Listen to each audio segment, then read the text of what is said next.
In this video, I'm going to show you how to buy a call option on Interactive Brokers. Now, currently I'm here on IBKR desktop, but of course you can do this on mobile, web, or whatever you're using, okay?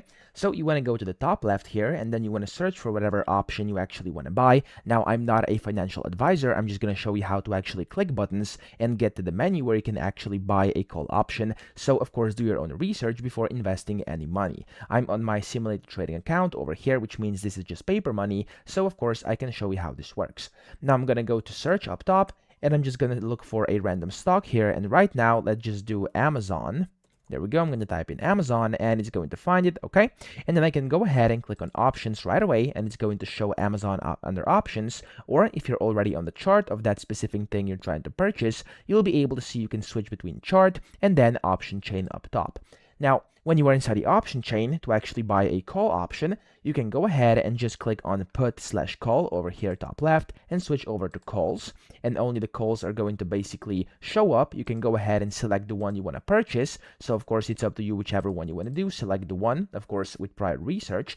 And then here up top you can also see there's like 4 days, 11 days, 18 days. You have a bunch of different ones. Make sure you're on the correct one.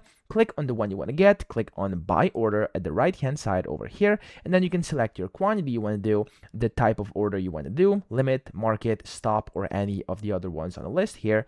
And then you can also select your limit prices. You can select time in force, and then here you can also attach orders, take profits, stop losses, stuff like that. Now here you can preview it, save it, or just buy directly. But if you want advanced features, you can go ahead and click on advanced over here, and it's going to open up a box where you can basically set some advanced things whenever you're placing your order. Now, to buy a call option, you can just click on this button over here, and then this is kind of the confirmation and the summary. Click on transmit, and then there we go. If the markets are open, your order will be submitted and then filled. Okay, so that's how to do it. I hope this video helped you out. If it did, please subscribe to the channel and help me out as well.